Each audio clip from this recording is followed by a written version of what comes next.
Hi friends, welcome back to our channel. நான் தான் உங்கள் நந்தினி எபிசேல். எல்லோரும் எப்படி இருக்கீங்க? நல்லா இருக்கீங்களா? சாப்பிட்டீங்களா? இந்த வீடியோ எதுக்காக பார்த்தீங்கன்னா, இன்றைக்கி பார்த்தீங்கன்னா சிக்கன் தான் எங்கள் வீட்டுக்காரங்க எடுத்துகிட்டு வந்தாங்க. ஸோ சிக்கனை வச்சு தான் சரி கிரேவி செய்யலான்னு சொல்லிட்டு இருந்தாங்க. அதனால தான் சிக்கன் வந்து காலையிலே வாங்கிட்டு வந்துட்டாங்க. நானுமே இப்போ தான் எந்திரிச்சோம். எந்திரிச்சதுக்கப்புறம் பார்த்திங்கன்னா அப்புக்கு ஆரஞ்சு ஜூஸ் போட்டு கொடுத்துட்டு அப்புறம் இதுக்கு மேலே தான் வேலை ஆரம்பிக்கணும். பாருங்கள், அப்பு காலையில் பட்டையை போட்டுட்டு எப்படி இருக்காரு? என்ன இருக்குது சீச்சா? காலையிலே பட்டையை போட்டுட்டு டான்ஸ் ஆடிட்டு இருக்கிறாரு. ஓகே ஃப்ரெண்ட்ஸ், நான் செய்ய மாட்டேன். ஸோ எங்கள் வீட்டுக்காரங்க தான் செய்வாங்க. இப்போ வந்து நான் சாப்பாடு செய்யலாம் வாங்க. பாத்திரம் எல்லாமே கழுவி வச்சு எந்திரிச்சதுக்கப்புறம் பார்த்திங்கன்னா அரிசி ஊற வச்சுருக்கேன். இப்போ சாப்பாடு அலசி அடுப்பில் வச்சுக்கலாம். சிக்கன் காலையிலே வாங்கிட்டு வந்துட்டாங்க. 1 கிலோ வாங்கிட்டு வந்தாருன்னு நினைக்கிறேன். 1 கிலோ சிக்கன் வாங்கிட்டு வந்துட்டாங்க. இது வந்து அவர் வந்துட்டு தான் செய்யணும். அதுக்குள்ளே நான் வந்து சாப்பாடு அடுப்பில் வச்சுக்கலாம். சாப்பாடு வந்து அலசி அடுப்பில் வச்சாச்சு. பால் வருங்க. பால் அப்புக்கு காலையில் ஜூஸ் கொடுத்தேன், ஆரஞ்சு ஜூஸு. பால் காய வச்சு கொடுக்கணும். இப்போ எப்பயுமே பார்த்திங்கன்னா நாங்கள் சிக்கன் எடுத்தோமா வெறும் சிக்கன் பிரியாணி தான் செய்வோம்.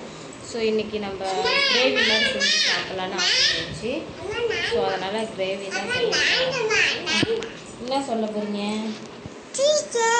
என்ன சிச்சி? உனக்கு என்ன இன்னும் குழம்பு வேணுமா, பிரியாணி வேணுமா? குழம்பா? சீச்சு சாப்பிட்லாம்.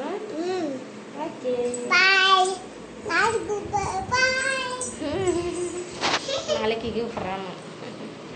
ஓகே ஃப்ரெண்ட்ஸ், அவர் வந்ததுக்கப்புறம் அவர் செய்யும்போது நம்ம என்னென்ன அவர் போடுறான்னு பார்க்கலாம். ஓகேங்களா? இப்போ பார்த்திங்கன்னா இப்போ தான் எழுந்திரிச்சோம். ஸோ எழுந்திரிச்சோடனே பால் காய வச்சுருக்கேன். இப்போ வீடுக்கு இருக்கலாம். வீடு எல்லாமே அசிங்கமாக இருக்குது. நீங்களே பாருங்கள். வீடெல்லாம் இதாக கிடக்குது பாருங்கள். வீடு இப்போ நம்ம பெருக்கலாம்.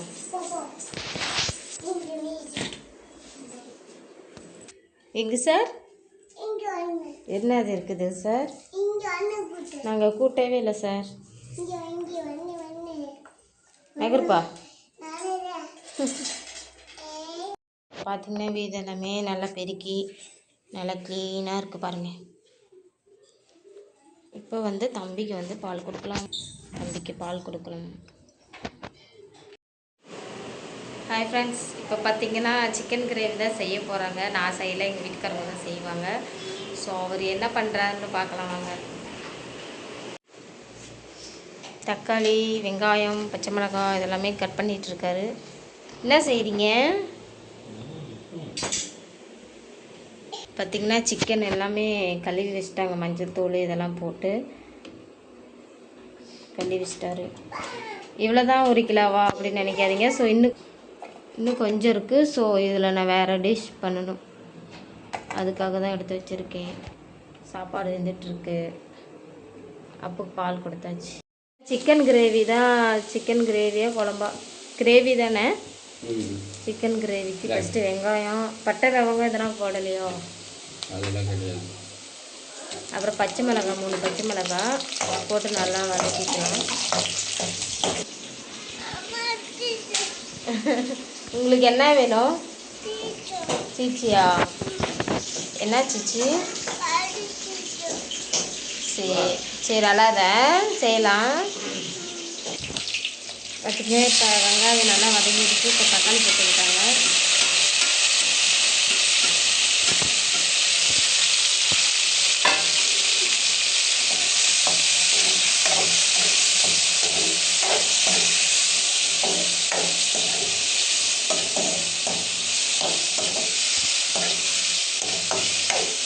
இதில் கொஞ்சமாக மஞ்சள் பொடி போட்டுக்கலாம்.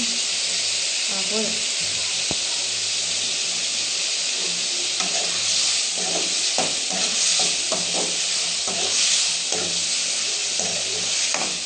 நானே கிரேவி செஞ்சேன்னா பட்டை, லவங்கம் அதெல்லாம் போடுவேன். இவனா எதுவுமே போடல. ஆனால் டேஸ்ட்டாக இருக்கும். எல்லாமே போட்டு நம்மளுக்கு டேஸ்ட்டு கம்மியாக கொடுக்குது. அப்புறம் கொஞ்சமாக கருவேப்பிலை போட்டுக்கலாம்.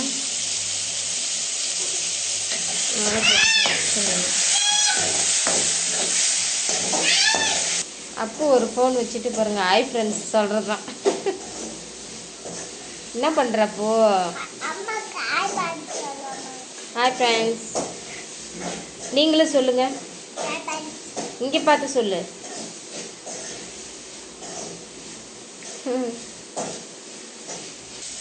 நல்லா வதங்கிடுச்சு. இதில் கொஞ்சமாக இஞ்சி பூண்டு பேஸ்ட்டு போட்டுக்கோங்க. போதும் போதும். தக்காளி இப்போ நல்லா வதங்கிடுச்சு. இப்போ நாங்கள் எடுத்து வச்சுருந்த சிக்கன் போட்டுக்கலாம்.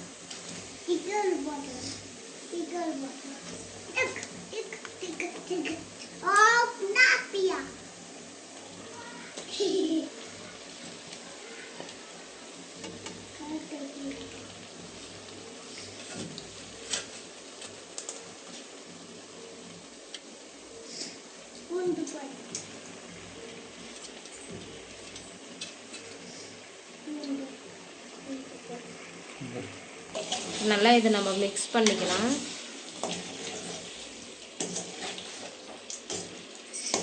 ஈரலாம் வாங்கியிருக்கியாட்டு?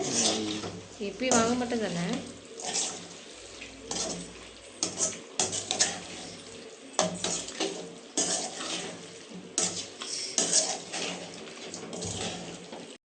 இதில் உப்பு கொஞ்சமாக சேர்த்துக்கலாம் கிளறி விட்டதுக்கப்புறம்.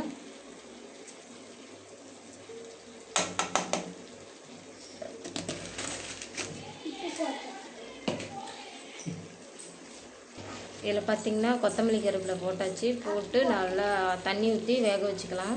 மிளகாய் பொடி இப்போ போட மாட்டோம், வெந்ததுக்கப்புறம் தான் போடுவோம்.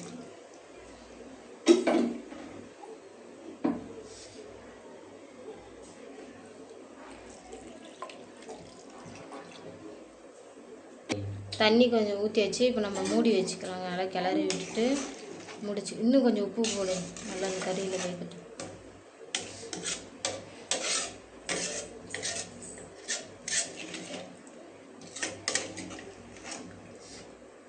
அப்போ அந்த நேரம் சூடாக இருக்கும்.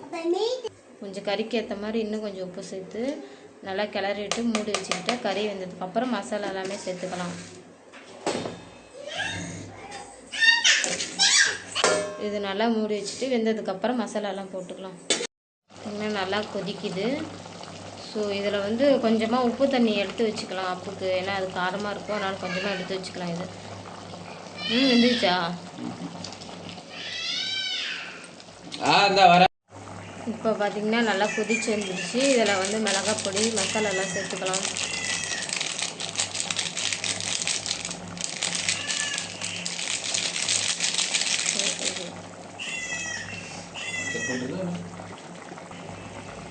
சிக்கன் மசாலா போட்டுக்கலாம்.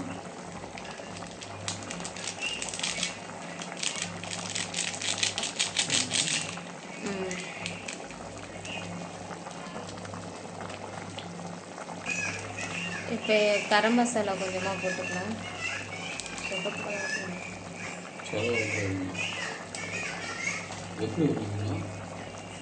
மல்லிப்பொடி கொஞ்சமாக போட்டுக்கலாம்.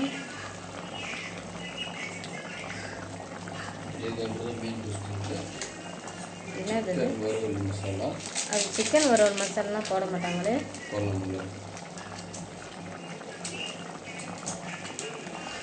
இதில் கொஞ்சமாக புதுசாக பாருங்கள் சிக்கன் ஃப்ரை மசாலாலாம் போடுறாங்க. போதும்போது கொஞ்சமாக சிக்கன் வறுவல் மசாலா போட்டுக்கோங்க. அதனால தான் இன்னும் நல்லா இருக்குமா சொல்கிறாங்க. இது நல்லா மிக்ஸ் பண்ணி வச்சுட்டு நல்லா இது சுண்ட வச்சுக்கலாம். கொஞ்சம் நேரம் இது மசாலா வடைலாம் போகிற அளவுக்கு நல்லா கிண்டி விட்டுட்டு மூடி வச்சுக்கலாம்.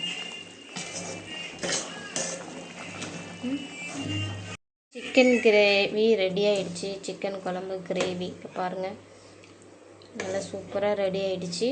இப்போ ரெடி ஆகிடுச்சு.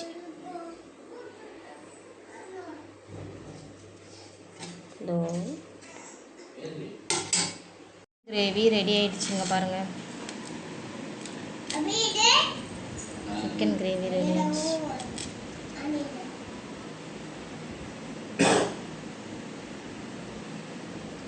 சிக்கன் கிரேவி ரெடி ஆகிடுச்சு. ஸோ நல்லாவே டேஸ்ட்டாகவே இருக்குது.